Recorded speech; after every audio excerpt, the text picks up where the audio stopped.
Selamat pagi, nama saya Yohana Fonisora Jalage dengan NIM 2200537 akan menampilkan hasil pengolahan data untuk saya presentasikan mengenai manajemen dan strategi pemasaran. Saya akan melakukan start share screen, mohon ditunggu.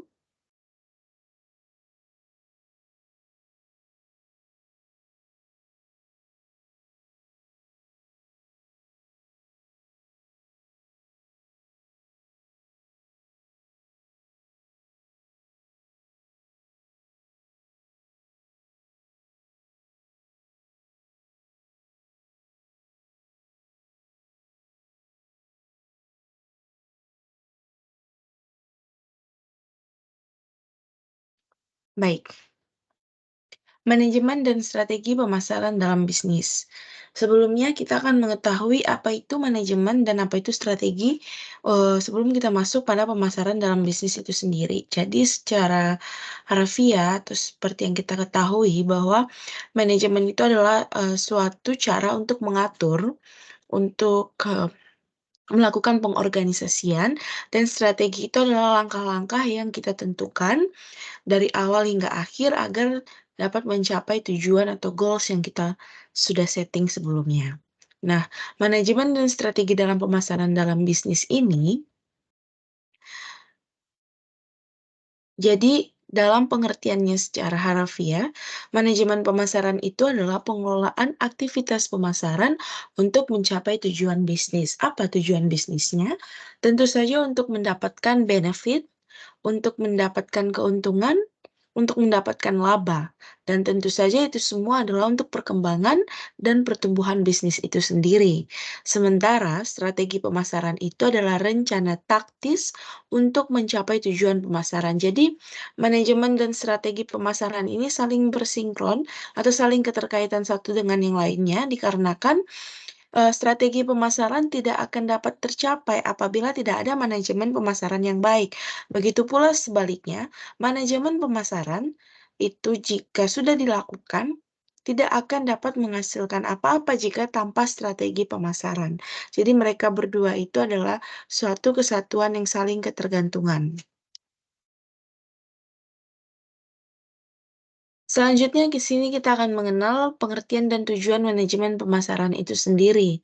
Nah, pengertian manajemen pemasaran itu merupakan proses perencanaan, pelaksanaan, dan pengendalian aktivitas pemasaran. Jadi, segala sesuatu yang kita lakukan untuk melakukan pemasaran, kita harus melakukan perencanaannya terlebih dahulu. Tentu saja mengapa kita harus melakukan perencanaan agar hal ini efektif dalam mencapai sasaran tujuan aktivitas pemasaran yang ingin kita capai. Lalu pelaksanaannya seperti apa? Step by step yang akan kita tempuh itu seperti apa? Tentu saja mulai dari A tidak mungkin langsung ke Z. Ada A, B, C, D, E, F, G sampai ke Z nantinya yang akan dapat dilakukan untuk mencapai sasaran atau tujuan kita. Lalu setelah pelaksanaan yang dilakukan, maka kita lakukan pengendalian atau monitoring, sehingga hasil akhirnya nanti dapat kita evaluasi seperti apa yang harus kita tambah atau yang harus kita kurangin. Lalu selanjutnya ada tujuan manajemen pemasaran. Nah, tujuan manajemen pemasaran ini adalah untuk meningkatkan penjualan, kepuasan pelanggan, dan pangsa pasar itu sendiri. Jadi, tujuan manajemen pemasaran ini tidak sekedar untuk mengelola saja, tidak sekedar untuk mengatur saja, tidak hanya sekedar untuk, bagaimana caranya untuk menempuh itu semua, tetapi, seperti yang saya katakan di awal, tujuannya tentu saja untuk menambah benefit, untuk meningkatkan kepuasan, baik itu penjualan, kepuasan pelanggan, maupun pangsa pasarnya lebih lebar pangsa pasarnya, lebih luas jangkauannya. Baik, ada beberapa elemen penting dalam melakukan manajemen pemasaran itu sendiri, atau komponen penting manajemen pemasaran. Di sini ada 3. Pertama, kita melakukan analisis SWOT. Tentu saja kita semua sudah tahu analisis SWOT itu apa, yaitu, strength, weakness, opportunity, threat. Itu merupakan hal basic yang harus kita lakukan dalam melakukan, manajemen apapun, tidak hanya dalam pemasaran. Manajemen apapun itu, analisis SWOT adalah sesuatu yang paling basic untuk kita lakukan. Kita harus mengetahui terlebih dahulu apa kekuatan kita, apa kelemahan kita, di mana kita mendapatkan opportunity-opportunity atau kesempatan-kesempatan baik seperti apa yang harus kita kejar, di mana ada ancaman dalam melakukan bisnis tersebut. Lalu, terakhir adalah, strength kita, SWOT, itu cuma 4, strength, weakness, opportunity, threat, ancaman. Itu harus kita analisis dengan baik, analisis secara mendalam. Kemudian melakukan segmentasi pasar. Nah, membagi, pasar kita menjadi beberapa kelompok itu sangat penting, karena pasar itu sesuatu, yang universal, sesuatu yang umum. Jadi membaginya dengan, membagi kelompok homogen berdasarkan karakteristik seperti, berdasarkan umur, berdasarkan pekerjaan, berdasarkan latar belakang pendidikan itu sangat penting, sehingga kita tahu nanti arah pemasaran kita ini harus kita sasarkan kepada siapa. Lalu target audience atau kelompok pelanggan yang menjadi fokus pemasaran. Nah, setelah membagi segmentasi pasar tadi seperti berdasarkan umur, pekerjaan, latar belakang pendidikan, kita pun dapat menetapkan tujuan kita atau target audience kita yang harus kita kejar itu seperti apa. Misalnya, tadi kita sudah membagi segmentasi pasar kita berdasarkan pekerjaan. Nah, di situ kita bisa memusatkan target audiens kita kepada orang-orang pekerja. Dari situ kita bisa melakukan strategi pemasaran. Bagaimana nih mensasar orang-orang pekerja? Bagaimana copywriting yang tepat bagi orang-orang usia pekerja? Seperti itu. Strategi pemasaran yang efektif. Nah, ada beberapa strategi dan di sini saya sudah rangkum strategi pemasaran yang sukses itu seperti apa. Yaitu yang pertama, menetapkan harga yang tepat. Tentu saja ini sangat krusial ya, menetapkan harga karena tentu saja para pesaing kita atau kompetitor kita biasanya akan menetapkan harga yang paling murah untuk, meraih atau menjangkau pasar. Nah, menentukan harga yang sesuai dengan nilai produk dan permintaan pasar itu penting karena jika kita menetapkannya terlalu mahal, tentu saja pasar akan lari daripada kita. Dan apabila kita menetapkannya terlalu murah, tentu saja kita akan merugi. Jadi menetapkan harga yang tepat itu sangat penting. Lalu promosi yang efektif. Tidak semua promosi itu efektif dan efisien untuk, produk kita di dalam melakukan pemasaran. Karena ada promosi yang terlalu berlebihan pada budget, dan ada juga promosi yang tidak tepat sasaran pada target audiens kita. Jadi, mengkomunikasikan nilai produk kita kepada target audiens itu sangat penting. Oleh karena itulah, sebelumnya tadi kita harus melakukan yang namanya analisis. Lalu distribusi yang optimal, mengatur saluran distribusi untuk mencapai pelanggan yang efisien. Nah, ini juga sangat penting karena mengapa? Ketika kita tahu cara untuk melakukan distribusi yang tepat, kita dapat melakukan pemangkasan cost sehingga pemasaran kita itu lebih efektif, tidak ada biaya lebih yang terbuang atau terbuang sia-sia dan, juga di satu sisi tepat sasaran. Jadi, kita harus melihat nih bagaimana cara kita dari produsen atau dari proses memproduksi hingga sampai ke tangan konsumen itu seperti apa yang tepat. Apalagi jika jangkauan pasar kita itu adalah nasional atau seluruh Indonesia. Kita harus melihat bagaimana nih pendistribusian yang optimal. Apakah kita lakukan melalui, jalur darat, udara, atau laut. Nah, ataupun kita, menetapkan agen-agen di setiap provinsi atau di setiap kota, itu juga harus dilihat distribusi seperti apa yang tepat kita lakukan terhadap produk kita. Misalnya produk kita adalah produk makanan, apakah tepat kita lakukan distribusi melalui agen pengantaran atau pengiriman yang notabene jika menjangkau seluruh Indonesia memakan waktu 1 sampai 2 minggu, apakah tepat untuk produk kita? Apakah tidak akan basi? Nah, seperti itulah distribusi-distribusi yang harus kita lihat. Apakah benar jangkauan pasar kita bisa, menutupi kondisi dari produk kita gitu. Misalnya kondisi produk kita tidak tahan lama, kita harus membatasi juga pasarnya. Atau mungkin memang ada permintaan dari pasar nasional atau dari pasar ujung Indonesia Kita harus melihat apakah, seperti apa distribusi yang tepat, apakah kita harus membuka agen di provinsi tersebut atau tidak. Selanjutnya, nah, segmentasi pasar dan target audiens seperti yang sudah saya jelaskan tadi. Memahami kebutuhan dan preferensi kelompok pelanggan yang berbeda itu penting karena kebutuhan setiap pelanggan atau konsumen kita itu berbeda-beda tentunya. Dan hal ini juga akan memfokuskan pelanggan kita pada potensial yang memiliki minat dan kebutuhan yang sama.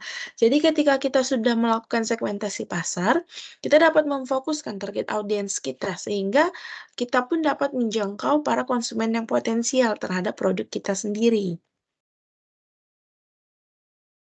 Nah, ini tadi analisis SWOT dalam manajemen pemasaran. Seperti yang saya sudah jelaskan tadi, analisis SWOT atau SWOT. S-nya itu adalah strength atau kekuatan, di mana keunggulan internal yang dapat kita manfaatkan itu seperti apa, yang harus kita up, yang harus kita boost. Lalu ada W, weakness, apa keterbatasan dalam produk kita, dalam perusahaan yang kita miliki yang harus diperbaiki.